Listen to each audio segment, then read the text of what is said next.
কিয়ামতের দিন পক্ষে বিপক্ষে সাক্ষী দিবে কারা, এ সম্পর্কে আমি আলোচনা করতে চাই। এ সম্পর্কে আল্লাহ রব্বুল আলামিন কোরআন কারীমের মধ্যে সূরা ইয়াসিনের ৩য় পৃষ্ঠায় আয়াত নং ৬৫ নম্বর আয়াতে আল্লাহ রব্বুল আলামিন বলেন, আল-ইয়াউমা নাখতিমু আলা আফওয়াহিহিম ওয়া তুকাল্লিমুনা আইদিহিম ওয়া তাশহাদু আরজুলুহুম বিমা কানু ইয়াকসিবুন। আল্লাহু আকবার বলেন। আল্লাহ রাব্বুল আলামিন বলেন, কিয়ামতের ময়দানে যখন বান্দার যখন জিহ্বাকে টেনে পেরাক মেরে দেওয়া হবে, মিথ্যা কথা যখন বলতে যাবে, তখন তার হাত সাক্ষী দেবে তার পক্ষে বিপক্ষে। হাত বলবে, আমাকে দ্বারা ওই গরিব রিকশাওয়ালাকে আঘাত করেছিল। আমার ভাইরা হাত বলবে, আমার দ্বারা ঘুষ খেয়েছিল। হাত বলবে, আমার দ্বারা চুরি করেছিল। হাত বলবে, আমার দ্বারা মানুষের গায়ে হাত তুলেছিল, আমার দ্বারা চুরি করেছিল। এই সমস্ত কিছু বলতে থাকবে। আবার চক্ষু বলবে, আমার দ্বারা দেখেছিল, খারাপ নারীদেরকে দেখেছিল, পর নারীকে দিয়েছি দেখেছিল, হারাম জিনিসকে দেখেছিল। আবার সাক্ষী দিবে, কান সাক্ষী দিবে। আমার ভাইরা গান শ্রবণ করেছিল, খারাপ কথা শ্রবণ করেছিল, কোরআনের কথা শ্রবণ করি নাই, হাদিসের কথা শ্রবণ করি নাই, ভালো কথা শ্রবণ করি নাই। এভাবে পাও সাক্ষী দিবে আমাকে দ্বারা। গভীর রজনীতে সবাই মানুষ যখন ঘুমাইছে পড়েছিল, ওই অবস্থায় আমাকে দ্বারা হেঁটে হেঁটে মানুষের বাড়িতে চুরি করেছিল। আমার দ্বারা হেঁটে হেঁটে গিয়ে মানুষ হত্যা করেছিল।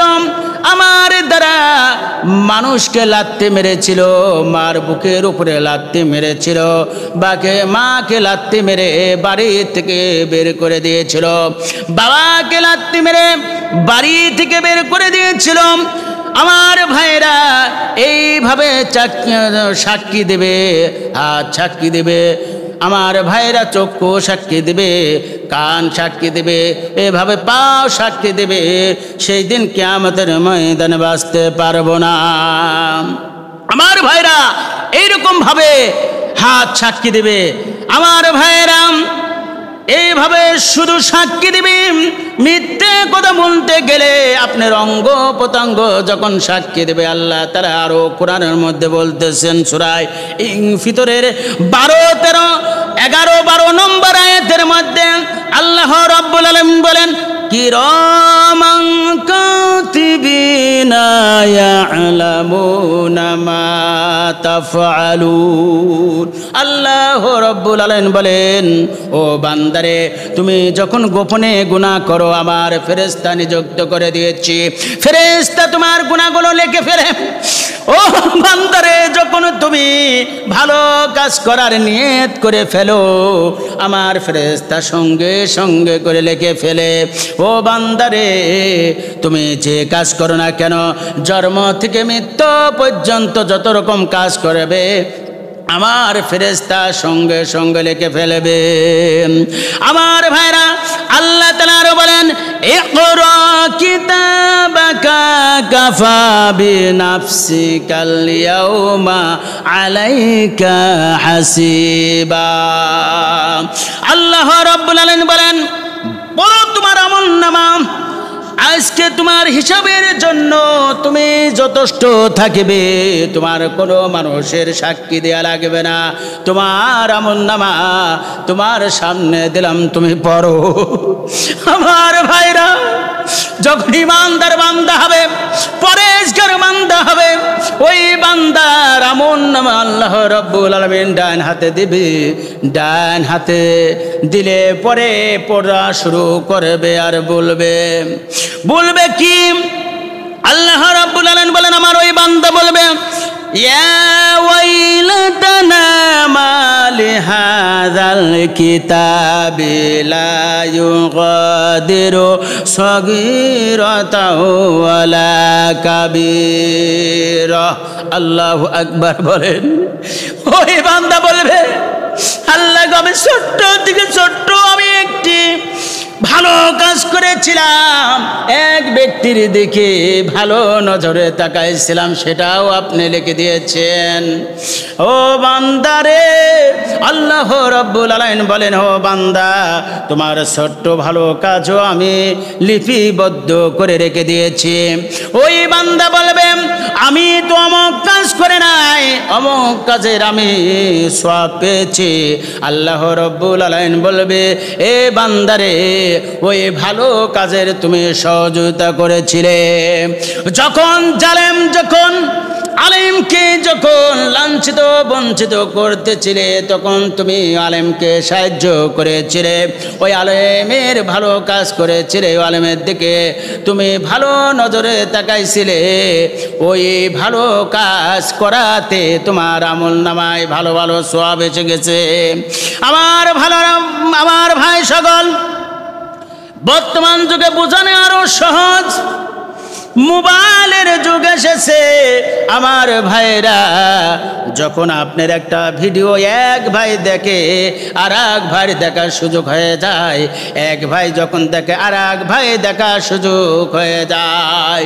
আমার ভাইরা, যখন একটা মাদ্রাসার ছাত্র যখন কোরআনকে পড়ার জন্য যখন তিনি গিয়েছিলেন, আপনি সাহায্য করে রাস্তাটা পার করে ওই বাচ্চাকে মক্তবে পাঠিয়ে দিয়েছিলেন। ওই বাচ্চা যতদিন পর্যন্ত কোরআন তেলাওয়াত করেছিল, কোরআন তেলাওয়াত করে হাফেজ হলো, মাওলানা হলো, আমার ভাইরা ওই বান্দা বলবে, হায় হায় আমি তো এত সওয়াবের অধিকারী নাই। ওই ভালো কাজ করাতে আল্লাহ রাব্বুল আলামিন তার ভালো ভালো কাজগুলো উঠায় দিবে। বলবে কি বান্দা, আয় আল্লাহ এ কেমন কিতাব, এ কেমন কিতাব, লা ইউগাদিরু সগীরাতাও ওয়ালা কাবীরা। এটা কেমন কিতাব, ছোট্ট থেকে ছোট্ট গুনাহকে সারি নাই, আবার ছোট্ট থেকে ছোট্ট ভালো কাজও আবার লেখা আছে। আবার বিশাল বড় ভালো কাজ, বিশাল বড় ভালো কাজও লেখা আছে। আমার ভাইরা, সেই দিন কাউকে কেউ তোমার জন্য সাক্ষী দেওয়ার প্রয়োজন হবে না। তাহলে তোমার অঙ্গ প্রত্যঙ্গ সাক্ষী দিবে, তোমার কিরামান কাতিবিন সাক্ষী দিবে। আমার ভাইরা, তোমার কিতাব সাক্ষী দিবে। আমার ভাইরা, আরো সাক্ষী দিবে কিতাব। কোরআন বলে তোমার জীবনের যত গুনাহ আছে, যত ভালো কাজ আছে, সমস্ত কিছু ভালো কাজকে আমি আমার ফেরেশতার দ্বারা লেখাই, এমন ভাবে লেখাই। আল্লাহ রাব্বুল আলামিন বলেন, ফামান ইয়ামাল মিসকালা যাররাতিন খায়রান ইয়ারা ওয়া মান ইয়ামাল মিসকালা যাররাতিন শাররান ইয়ারা। আল্লাহু আকবার বলেন। আল্লাহ রাব্বুল আলামিন বলেন, ও বান্দারে, তুমি যদি অনুপরিমাণ যদি ভালো কাজ করো, তোমার সেটা প্রতিদান দেওয়া হবে। আর যদি তুমি অনুপরিমাণ যদি খারাপ কাজ করো, সেটারও শাস্তি তোমাকে ভোগ করতে হবে। আমার ভাইরা, এই জন্য আমরা ভালো করি, আমরা মনে করি যে আমরা তো পাপ কাজ করেই না। অনেক আছে এরকম, নামাজ পড়ে না কিন্তু বলে যে আমি কারোর ক্ষতি করি না। সে তো বোঝেই না আমার কোন পাশটি কখন গুনাহ হয়ে যায়, তার কারণ গুনার ইলম তো তার কাছে নাই। আমার ভাইরা, তাহলে কিয়ামতের ময়দানে আমরা সেদিন বাঁচতে পারবো না। আমরা গুনাহ করে আল্লাহ চোখ ফাঁকি দিতে পারবো না। আল্লাহর সামনে যখন মিথ্যা কথা বলবো, তখন আমার হাত কত সুন্দর করে পরিষ্কার পরিচ্ছন্ন করে, আমার হাতকে যত্ন করি, আমার পাকে যত্ন করি, আমার কানকে যত্ন করি, আমার চক্ষুকে যত্ন করি, যে শীতে আমার হাত ঠান্ডা লাগবে, পা আমার ঠান্ডা লাগবে শীতে। সেই হাত পাকে কত যত্ন করে পুষ মাসে শীতের মধ্যে সেই হাত পাও নাকি কিয়ামতের ময়দানে সাক্ষী দেবে। সম্মানিত উপস্থিতি, আসুন আমরা গুনাহ থেকে বেঁচে থাকি, আমরা গুনাহ থেকে দূরে থাকি, গুনাহকে আমরা ঘৃণা করি, আমরা ভালো ভালো কাজ করি। ভালো ভালো কাজ, ছোট্ট থেকে ছোট্ট কাজেরও আপনার কিয়ামতের ময়দানে আল্লাহ তাআলা সেটার প্রতিদান দেবেন। এই বলি আমার আলোচনা এখানে সমাপ্ত করিলাম। ওয়া আখিরি দাওয়ানা আলহামদুলিল্লাহি রাব্বিল আলামিন।